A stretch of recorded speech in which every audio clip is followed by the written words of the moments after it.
bien dans son job pour s'intéresser au moral des RH. Alors, on a beaucoup parlé des RH pendant la période Covid parce que c'est eux qui étaient évidemment dans le care, dans l'accompagnement des collaborateurs.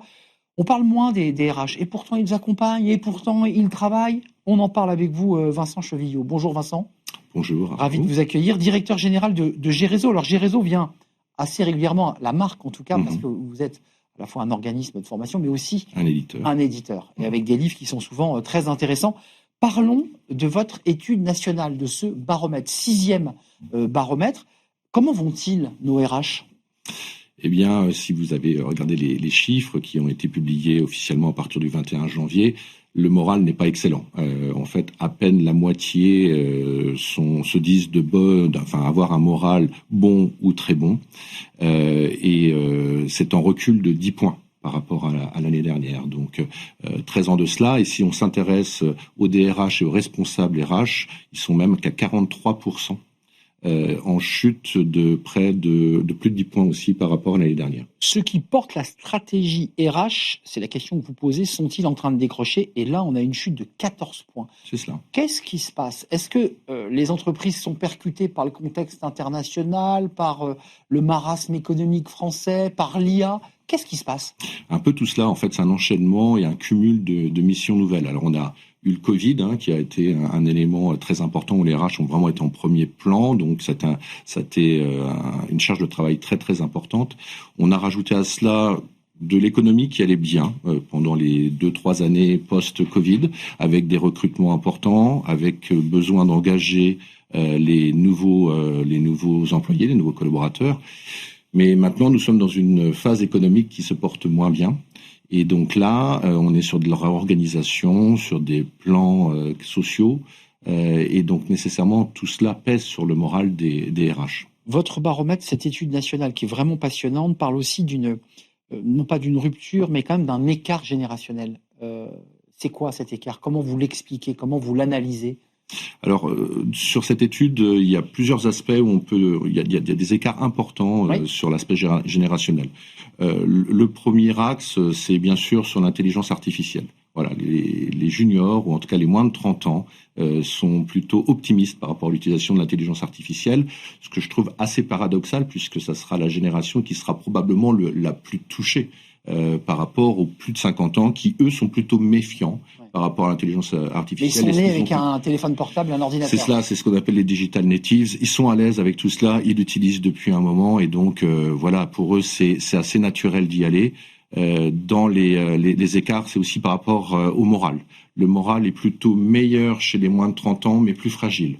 Les plus de 50 ans, globalement, ont un moins bon moral, mais plus résilient. Et puis, en termes de reconnaissance, là, il y a un écart aussi générationnel assez appuyé, puisque les nouvelles générations attendent très rapidement des marques de reconnaissance quand les plus de 50 ans sont dans une espèce de désillusion silencieuse, on va dire. On parlera des sujets auxquels sont confrontés les RH, et on voit qu'il y a des choses qui ont un petit peu évolué, notamment sur les enjeux environnementaux, mais un mot quand même sur leur charge de travail, leur charge mentale. On voit quand même, et c'est très très clairement dit, une surcharge de travail et des facteurs de stress qui ont largement progressé. Ça, vous l'avez dans l'étude aussi. Tout à fait.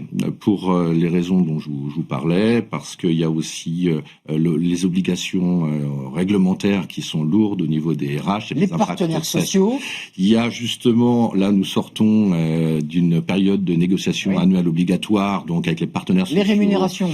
On touche justement à la rémunération, et il y a eu franchement des pressions assez fortes de la part des partenaires sociaux, surtout sur la période inflationniste, mais qui n'étaient pas toujours corrélées à une bonne santé économique. Et là, c'était difficile pour les RH de tenir, voilà. Et puis je vous le dis, là, sur les derniers moments, plutôt sur des sujets de réorganisation qui sont pas les sujets les plus enthousiasmants. Ce qui est intéressant, c'est que les sujets, alors on vient de l'évoquer, qui vient faire fil rouge avant de nous quitter, c'est que les sujets IA occupent une grande place des sujets traités par les RH. Et on voit qu'en creux, les questions d'environnement, biodive, sont passées derrière. C'est fini. C'est plus, alors qu'il y a quelques années sur ce plateau, dans notre émission, c'était un sujet de priorité. C'est fini. C'est incroyable, ça. J'avoue que j'ai demandé à 2 fois qu'on recalcule Ouais, encore, pour être sûr, puisque en fait, on est 22% environnement, mais si on regarde les moins de 30 ans, c'est 6%. Moins de 6% des moins de 30 ans sont intéressés par les enjeux environnementaux. Et c'est vrai que c'est pas l'image que l'on se fait des moins de 30 ans. Donc on pensait que c'était un sujet qui était relativement important, qui est un peu relayé au second plan par rapport à toutes les autres problématiques actuellement. Alors, on l'a évoqué, l'IA et tous ces sujets-là, évidemment, les percutent. Mais on voit quand même aussi, et ça c'est intéressant, c'est que l'entreprise n'est pas coupée du monde, les enjeux économiques, la situation internationale, l'Iran et les guerres, elles ont un impact sur nos RH. Oui, clairement. En fait, on a 93% des professionnels RH qui se disent stressés. On monte à 99% quand on regarde la fonction publique. Donc, quasiment tous les professionnels RH de la fonction publique ont eu une période stressante. Ne les oublions pas. Voilà, ne les oublions pas. Et si jamais on regarde qui a déclaré très stressé, c'est 55% des professionnels RH.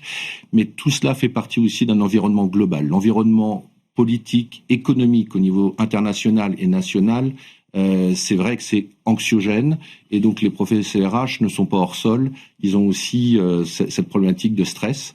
Maintenant, normalement les professionnels RH sont des vecteurs de bien-être au niveau des salariés. Qu'ils soient à ce niveau de stress, c'est pas très bon pour l'avenir des entreprises. Prenez soin, prendre soin de ces RH et eux aussi, qu'ils puissent être accompagnés. Qu'ils puissent prendre soin ensuite. Voilà, pour qu'ensuite ils puissent prendre soin. Mais merci Vincent Chauvilliot d'être venu nous rendre visite, c'est un vrai plaisir. Directeur général de G-Réseau, c'est vous, G-Réseau, qui portez ce baromètre. Et puis je précise que vous êtes vice-président de la NDRH Paris-Seine et trésorier des acteurs de la compétence, qui sont 2 très belles institutions. Merci de nous avoir rendu visite. On tourne une page, c'est tout de suite le cercle RH, et j'accueille mes invités pour débattre justement de cette question d'actu. Et si on mettait un chef d'entreprise, un dirigeant, pour diriger le pays? Ça, c'est une question intéressante et on va en parler avec mes invités, c'est tout de suite.